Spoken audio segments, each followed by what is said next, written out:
Hi guys, welcome back to physics लड़की। तो आज की इस वीडियो में हम डिस्कस कर रहे हैं एनसीईआरटी का एक्सरसाइज चैप्टर नंबर 1 से क्वेश्चन नंबर 14।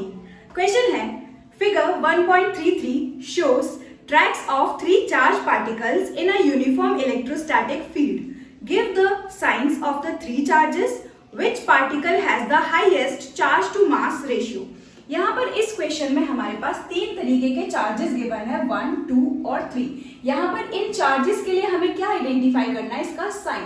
कौन सा चार्ज यहाँ पॉजिटिव होगा और कौन सा चार्ज यहाँ नेगेटिव होगा, एक हमें ये बताना है। और दूसरा हमें ये बताना है कि इन तीनों के लिए जो चार्ज टू मास रेशियो होगा वो किसके लिए ज्यादा होगा। तो देखो, सबसे पहली चीज यहाँ पर पॉजिटिव और नेगेटिव चार्ज प्लेट रखी हुई है, यानी कि पॉजिटिव से नेगेटिव की तरफ क्या सेटअप हो गई होगी, एक इलेक्ट्रिक फील्ड। अब हमने पढ़ा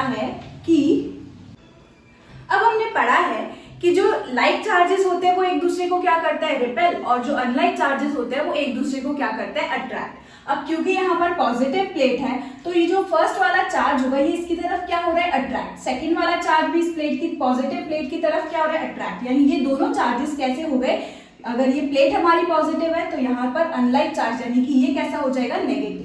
ठीक है, तो हमारा फर्स्ट और सेकंड कैसा चार्ज है, क्योंकि ये इससे अट्रैक्ट हो रहा है, मतलब फर्स्ट और सेकंड कैसा हो जाएगा, नेगेटिव चार्ज। और यहाँ पर ये पॉजिटिव प्लेट से ये थर्ड वाला जो चार्ज पार्टिकल है वो क्या हुआ है, रिपेल हुआ है, और नेगेटिव की तरफ ये क्या हो रहा है, अट्रैक्ट। इसका ये मतलब है कि ये कौन सा चार्ज होगा, इसका जो साइन होगा वो कैसा होगा, पॉजिटिव। ठीक है, तो एक क्वेश्चन हमारा सॉल्व हो गया। अब हमें ये बताना है कि इसमें चार्ज टू मास रेशियो किसका ज्यादा है।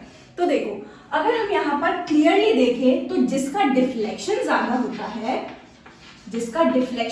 होता है उसके लिए उसका जो चार्ज टू मास रेशियो होगा वो भी कैसा होगा, ज्यादा। अगर हम ध्यान से देखें तो इस डायग्राम में जो सबसे ज्यादा डिफ्लेक्ट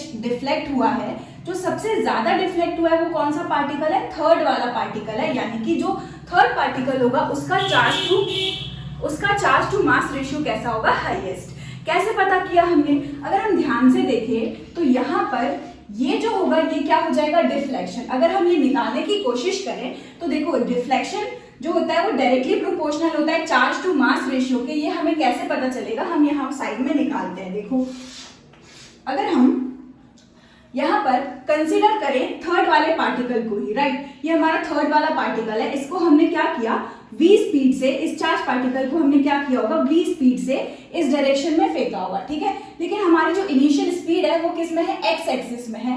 y एक्सिस में हम देखें तो इनिशियली कोई इसके पास स्पीड नहीं है।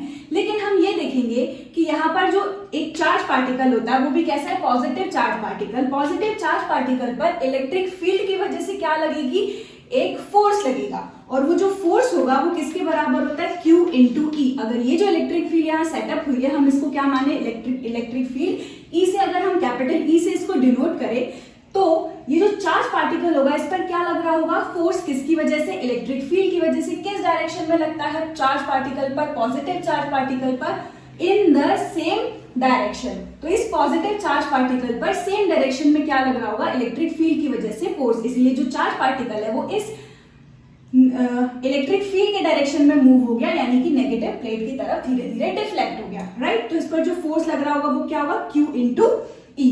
अब अगर हम यहाँ पर एक्सेलरेशन निकालें तो इसका जो एक्सेलरेशन का फॉर्मूला जो होता है वो क्या होता है, फोर्स अपॉन मास।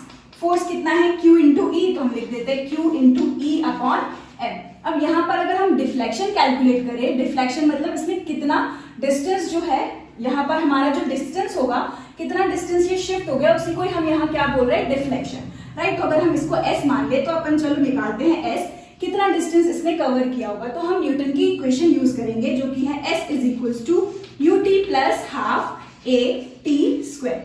अब इनिशियली अगर हम देखें तो x एक्सिस में तो स्पीड हमने दी थी, लेकिन हमारा ये जो मोशन है ये किस में हमें कंसीडर करना है, y एक्सिस में। तो अगर हम y एक्सिस पे देखें तो इनिशियल स्पीड कैसी है, 0, यानी u कैसा हो गया, 0। तो जो डिफ्लेक्शन है वो किसके बराबर आया, 0 के, प्लस हाफ a एक्सेलरेशन यहाँ पुट करें तो क्या आएगा, Q E अपॉन m और t का स्क्वायर। यहां से अगर हम डिफ्लेक्शन देखें तो ये किसके बराबर आ गया, हाफ कांस्टेंट। ठीक है, इलेक्ट्रिक फील्ड कांस्टेंट E, और टाइम हमने लिख लिया यहाँ पर। टाइम इसके लिए एक पार्टिकल के लिए, सिमिलर चार्ज पार्टिकल के लिए कैसा होगा, कांस्टेंट। तो इसको हमने लिख लिया टी स्क्वायर, ये भी कैसा हो गया कांस्टेंट। तो यहाँ पर कौन बच रहा है, चार्ज अपॉन मास m। तो ये सारी चीज यहाँ पर अगर कांस्टेंट, टाइम भी कैसा होगा पार्टिकल के लिए अगर कांस्टेंट, इस क्वेश्चन में टाइम जो है कांस्टेंट वो दिया नहीं है, लेकिन हम कंसिडर करेंगे टाइम कैसा है कांस्टेंट, तभी हम उसके लिए डिफ्लेक्शन निकालकर चार्ज टू मास रेशियो में डिफरेंस पता कर सकते हैं। ठीक है, तो यहां से अब हमारा जो डिफ्लेक्शन है यानी s है वो किसके प्रोपोर्शनल आ गया, चार्ज अपॉन मास। तो हम कैसे पता करेंगे, जिसमें डिफ्लेक्शन ज्यादा होगा यानी कि उसका चार्ज टू मास रेशियो भी कैसा होगा, ज्यादा। ठीक है, thank you so much for watching this video.